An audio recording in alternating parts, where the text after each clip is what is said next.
Hello, everybody. What is up? This is Antiochos Megas with a commentary 3 versus 3 video. Um, this particular replay, we decided to take all Macedons, since all three of us really enjoy using this faction in 31k rules. Pretty sure any three of us, any day that we're playing, we're going to take Macedon at least once, so it makes it something of a team at least. Even though I'm not really super familiar teaming up with these two players in particular. Um, so, holding our right flank is Brotherhood member Vicox, Vico X, Vico the 10th. Yeah, I'm not going to assume. I'm just going to call him Mr. Brotherhood V or something. It's like one thing to type someone's name, another thing to know how they want it pronounced. But yeah, he has, I guess, 14-6. Cavalry general, I don't agree.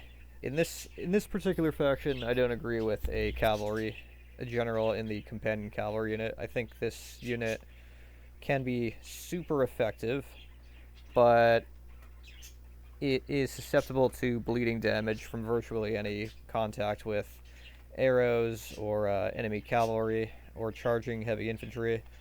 The armor on this cavalry is okay.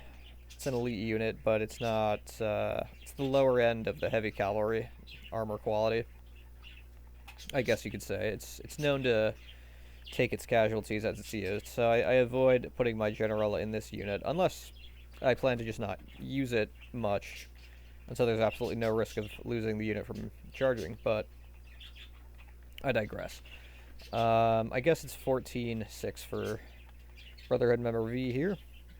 In the center, we have Sultan Adnan, who is taking a name that is meant to really capture a typical, lobby noob name, and I think he did a pretty good job.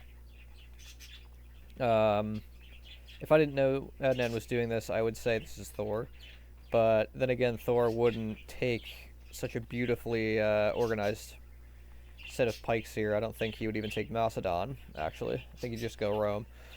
Anyway, he has gone for 4 Cretans and 4 companion cavalry.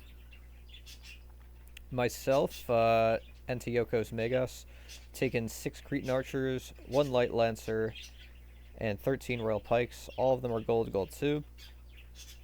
So I take this army kind of often in team games, and the main reason is that it's a very strong force of Sarissas in a game where you are trying to win by only taking Sarissa factions.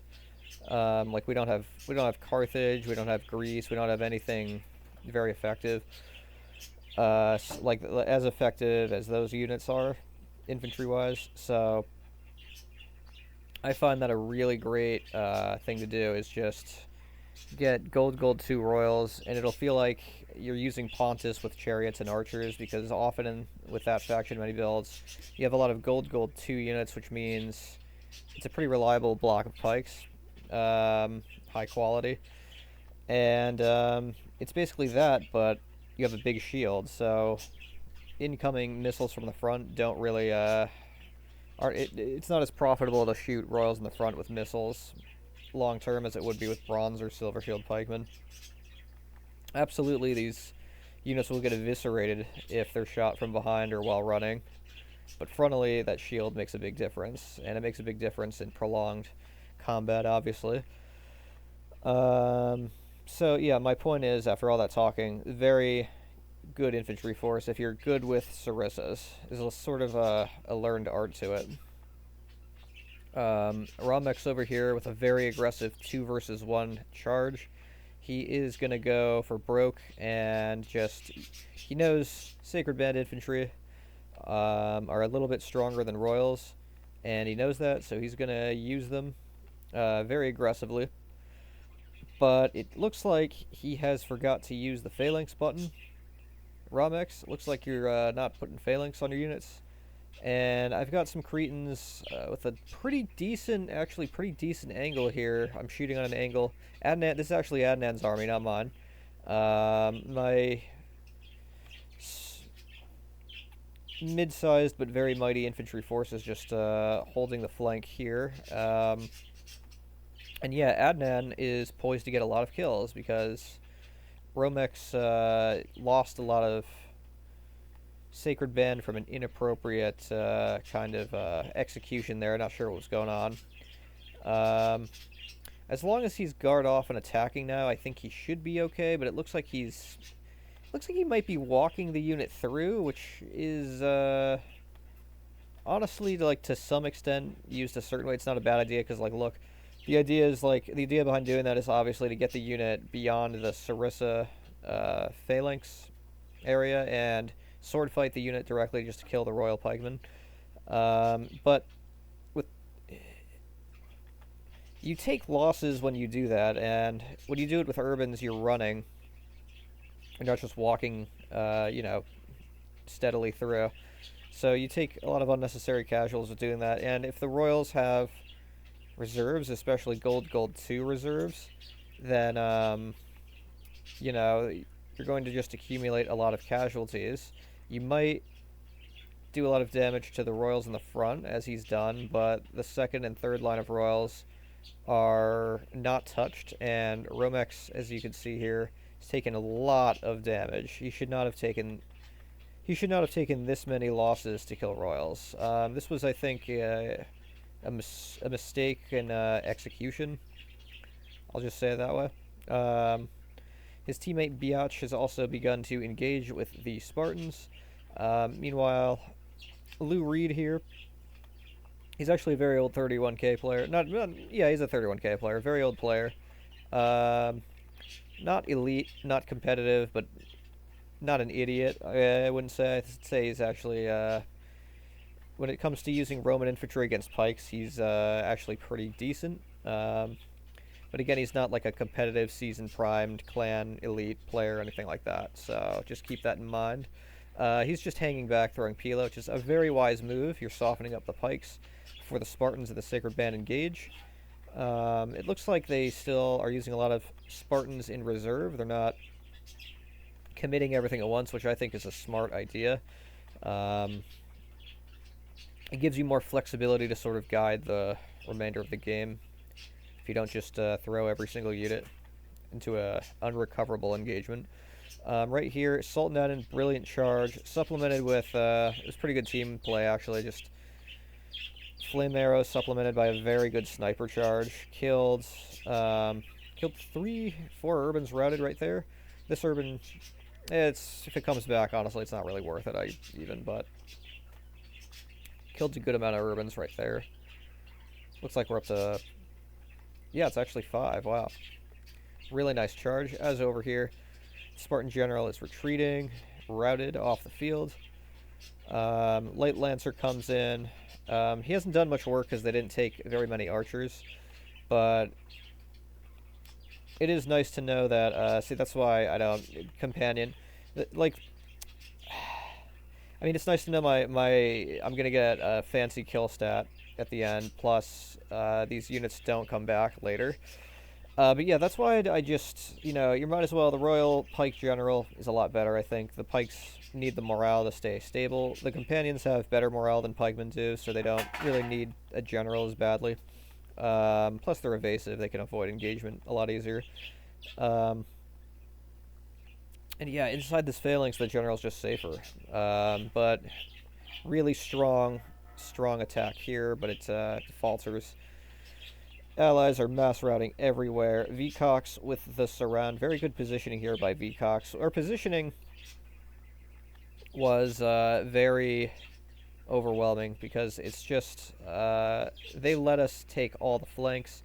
As you can see, I've got 5 archers here shooting at the back of these this combined Greco-Carthaginian force relentlessly, and honestly, I just put flame arrows on because I don't really think at this stage of the battle, I don't think there's a chance we could possibly lose. Just to try to rout these guys faster. Adnan with really great charges there. total surround with the royals. I'm finally using my infantry in a more mobile fashion.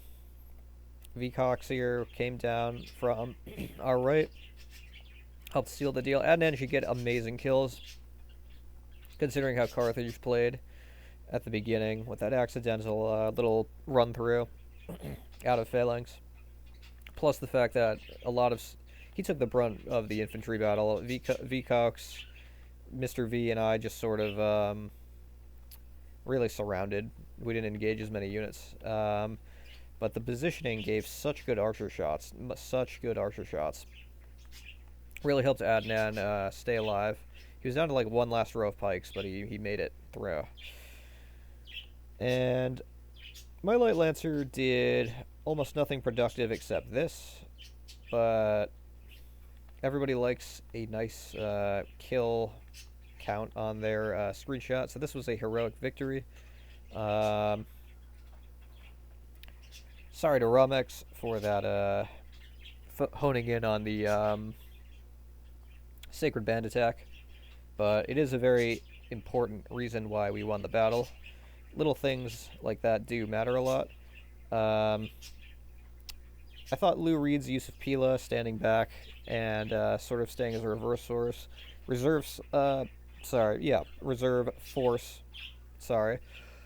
was really wise. It's the exact same thing I would have done if I was Rome in that situation, just hang back in Pila. But after all the Pila's been thrown and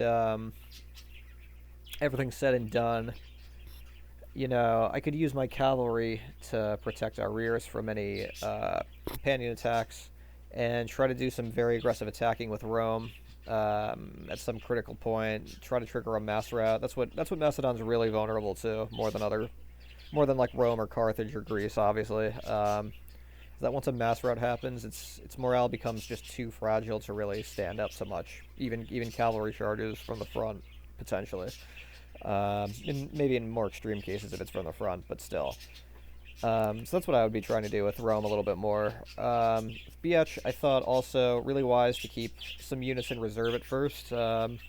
If I took cavalry, giving us like 18 cavalry or something, then it would have been a good instinct to just keep a few Spartans out there to, you know, provide a good anti-cavalry force. Get the most out of Carthage and Rome, since the Spartans are probably the weakest head-on unit to use against Macedon. I think that the engagement could have been better, the way they executed it.